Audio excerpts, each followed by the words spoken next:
କଥା ହେଉଛି ଦିଲ୍ଲୀପ ରାୟଙ୍କର ରାଜନୀତିକ କ୍ୟାରିୟର ସବୁଠୁ ମାଷ୍ଟର ଷ୍ଟ୍ରୋକ୍। ତ ନବୀନଙ୍କ ସାଙ୍ଗରେ ପୁରା ଏମଏଲ୍ଏ ମାନେ ବାନ୍ଧି ହେଇଥିଲେ। ସେତେବେଳେ ସେ ନବୀନକୁ ବଡ଼ ଚକମା ଦେଇ 2002ରେ ଜିତିଲେ, ମାନେ 0-100। ତେଣୁ ଦିଲ୍ଲୀପ ରାୟଙ୍କ ଜିତିବାଟା ଗୋଟେ ବଡ଼ ବାହାଦୁର ନୁହଁ। ସେ ଯୋଗାଡ଼ କରିପାରିବେ, ସେ ଯୋଗାଡ଼ କରିପାରିବେ ବୋଲି ରଣନୀତି ଦୃଷ୍ଟିରୁ ତାଙ୍କୁ ଦିଆଯାଇଛି। ଏଇଥିପାଇଁ ତାଙ୍କର ବିଜେଡ଼ିରେ ବଡ଼ ଆକ୍ସେପ୍ଟାନ୍ସ ଅଛି। ନବୀନ ପଟ୍ଟନାୟକଙ୍କର ପୁଅ ହିସାବରେ ବିଜୁ ପଟ୍ଟନାୟକ ଅବଦାନ ଶୂନ। ଦିଲ୍ଲୀପ ତାଙ୍କୁ ଘରେ ରଖିଲେ, ଯତ୍ନ ନେଲେ। ନବୀନ କହିଲେ ଦିଲ୍ଲୀପ ରାୟଙ୍କୁ କହିଲେ ବିଜୁ ପଟ୍ଟନାୟକ ସେ ଲଫଙ୍ଗାଟା ନବୀନ ତା ମନା କରି ମୋତେ ମୁହଁ ଦେଖେଇବ, ଟଙ୍କା 40 ଦେଉଛି ଆସିବ। ଆପଣ ଓଡ଼ିଶାବାସୀ ଜାଣନ୍ତୁ, ଟଙ୍କା 40ରେ ଭାତିଆ ନେଇକିରି ନବୀନ ପଟ୍ଟନାୟକ ଚଳୁଥିଲେ କେଉଁଠୁ ନା ଦିଲ୍ଲୀପ ରାୟଙ୍କଠୁ। ତେଣୁ ଦିଲ୍ଲୀପ ରାୟ ଖାଲି ବିଜୁ ପଟ୍ଟନାୟକ ସେବା କରୁନଥିଲେ, ଦିଲ୍ଲୀପ ରାୟ ବିଜୁ ପଟ୍ଟନାୟକ ପୁଅ ପୋଷୁଥିଲେ। ଏଇ ଯେଉଁ ଗୁଡ୍ ୱିଲ୍ଟା ଡିଜର୍ଭ କରିଛନ୍ତି ଦିଲ୍ଲୀପ ରାୟ, ସେ ଗୁଡ୍ ୱିଲ୍ଟା ଓଡ଼ିଶା ଭିତରେ ଅଛି। ସେଇଥିପାଇଁ ବିଜେପି ଜାଣିଶୁଣି ତାଙ୍କୁ ପ୍ଲେ କାର୍ଡ଼ କରେଇଛି ଯେ ବିଜେପି ହେବେ, ସ୍ୱାଧୀନ କରେଇବେ, ସପୋର୍ଟ ଦେଲେ। ତେଣୁ ତାଙ୍କ ପାଇଁ ଆଉ ବଡ଼ କଥା ହେବ, ଆପଣ ବୈଜୟନ୍ତ ପଣ୍ଡା ଆନ୍ତୁ, ଦିଲ୍ଲୀପ ଆନ୍ତୁ, ବଡ଼ ବଡ଼ ଓଡ଼ିଆ ଲୋକ ଦିଲ୍ଲୀକି ଗଲେ ଓଡ଼ିଶାର ସୁବିଧା ହେବ, ଫଣ୍ଡିଂ ଆସିବ, ଓଡ଼ିଶାର ଭାବରେ ବଢ଼ିବ। ଯେଉଁ ଦତ୍ତେଶ୍ୱର ଯେଉଁ ଡାକ୍ତର ହେଇଛି ସେ କ'ଣ ତାଙ୍କ ଦିଲ୍ଲୀର ପରିଚୟ? ଦିଲ୍ଲୀପ ରାୟଙ୍କର ବଡ଼ ପରିଚୟ ଓଡ଼ିଶା ରାଜନୀତିରେ ଚର୍ଚ୍ଚା ହେଉନି। ବାଜପେୟୀ ପ୍ରଧାନମନ୍ତ୍ରୀ, ସିଏ ସରକାର ଦିଲ୍ଲୀରେ ସେଣ୍ଟ୍ରାଲ ଗଭର୍ଣ୍ଣମେଣ୍ଟ ଷ୍ଟାବୁଲ୍ କରିବା ପାଇଁ ସେ ଜୟଲଳିତାଙ୍କୁ, ସେ ମମତା ବାନାର୍ଜୀଙ୍କ ସାଙ୍ଗେ ଯୋଗାଯୋଗ କରୁଥିଲେ, ଲିଆସନିଂ କରୁଥିଲେ। ଏକଥା କିଏ ଭୁଲି ନାହାନ୍ତି।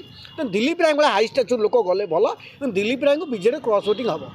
ଦିଲ୍ଲୀପ ରାୟ ଗୋଟେ ଆକ୍ସେପ୍ଟେଡ୍ ପଲିଟିସିଆନ୍। ଏବଂ ଆଜି ଆପଣଙ୍କୁ ମନେ ପକାଉଛି, ନବୀନ ପଟ୍ଟନାୟକ କେନ୍ଦ୍ରମନ୍ତ୍ରୀ ଥିଲେ, ଦିଲ୍ଲୀପ ରାୟ କେନ୍ଦ୍ରମନ୍ତ୍ରୀ ଥିଲେ। ଦିଲ୍ଲୀପ ରାୟ କୋଲ୍ ଡିପାର୍ଟମେଣ୍ଟକୁ କେତେ ରିଲିଫ୍ ଦେଇଥିଲେ, ଅନେଶତ, ନବୀନ କେତେ ଦେଇଥିଲେ?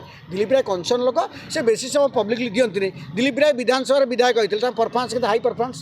ତେଣୁ ମୂଳ କଥା ହେଉଛି ଓଡ଼ିଶାର ନିର୍ବିବାଦରେ କିଛି ବଡ଼ ଓଡ଼ିଆ ଲୋକ ଗଲେ ଓଡ଼ିଆ ଲୋକଙ୍କର ଛବି, ଓଡ଼ିଶାର ଭବିଷ୍ୟତ ଭାଗ୍ୟ ବଦଳିବ, ଓଡ଼ିଆ ଲୋକଙ୍କ ଦବଦବା ଉଡ଼ିବ। ସେ ଦୃଷ୍ଟିରୁ ନୈତିକତା ଦୃଷ୍ଟିରୁ ଗୁଡ଼ାଏ ଲୋକ ସସ୍ପେଣ୍ଡ ହୁଅନ୍ତୁ କି ତାଙ୍କ ଚାକିରି ଯାଉଛନ୍ତି, ଦିଲ୍ଲୀପ ରାୟକୁ ଭୋଟ୍ ଦେଲେ ଓଡ଼ିଶାର ମଙ୍ଗଳ ହେବ।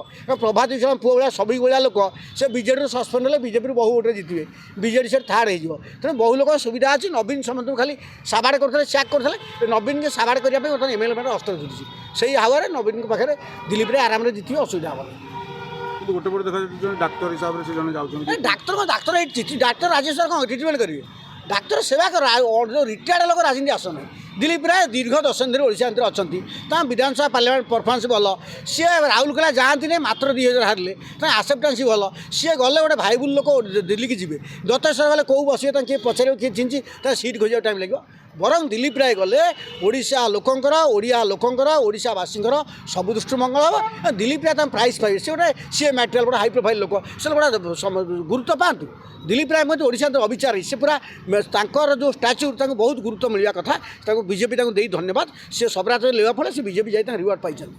ବିଜେପି କହୁଛି ଦିଲ୍ଲୀପ ରାୟ ବିଜେପିର ସଂଗଠନର, ବିଜେପିର ଲୋକ, କିନ୍ତୁ ସେ ସ୍ୱାଧୀନ କାହିଁ ଛିଡ଼ା ହେବେ? ତ ସେ ଷ୍ଟାର୍ଟେ ରାଜନୀତିରେ, ଯୁଦ୍ଧ ରାଜନୀତିରେ ନୀତିଶ କୁମାର କ'ଣ କହିଲେ? ପହିଲେ ସ୍ଥିତି ବାଦ ମେ ନୀତି। ବିଜେପି କ'ଣ ଜାଣିନେ, ଆପଣ ଜାଣିନେ, ସମୟ ଜାଣିଛନ୍ତି। ସେ ବିଜେପିର ପ୍ରାର୍ଥୀ, ସେ ବିଜେପିର ଅଫିସିଆଲ କ୍ୟାଣ୍ଡିଡେଟ୍ କଲେ ଯଦି ଟେକ୍ନିକାଲ ଡିଫେକ୍ଟ ହେବ, ସେ ଫ୍ରି କରିଛନ୍ତି। ହାତୀ ବନସ୍ତ୍ରରେ ଅଜାର, ସିଏ ବିଜେପିରୁ ହେବେ, କିନ୍ତୁ ସେ ରଣନୀତି ଦୃଷ୍ଟିରୁ ସେ ଫ୍ରି କରିଛନ୍ତି। ଦିଲ୍ଲୀପ ରାୟ ଆରାମରେ ଜିତିବେ, ସେଥିପାଇଁ ସ୍ୱାଧୀନ ବୋଲି କୁହାଯାଇଛି। ବିଜେପି ଘୋଡ଼ା ବେପାର, ବିଜେପିର ତାଙ୍କର କ'ଣ ନୀତି ଭଲ, ନେତା ଭଲ, ଗୋଟେ ପ୍ରିନ୍ସିପାଲ ଦୃଷ୍ଟିରୁ କହିଲେ ଆମେ ଘୋଡ଼ା ବେପାର କରିବାନି, ଦିଲ୍ଲୀପ ରାୟ ତାଙ୍କୁ ଇଣ୍ଡିପେଣ୍ଡେଣ୍ଟ କରିବେ। ତେଣୁ ସେ ସୁବିଧା ଦୃଷ୍ଟିରୁ, ରଣନୀତି ଦୃଷ୍ଟିରୁ ବିଜେପି ବାଲା ସେ କାମ କରିଛନ୍ତି। ଘୋଡ଼ା ବିଧାୟକ ସବୁ ଘୋଡ଼ା ହେଲେ ନା, ହୋଲି ପରେ ଜମିବ। ହେଲେ ଦିଲ୍ଲୀପ ରାୟ ନଠିଆ ହେଇଥିଲେ ଏମଏଲ୍ଏ ମାନେ ମନ ଦୁଃଖ କରିଥାନ୍ତା।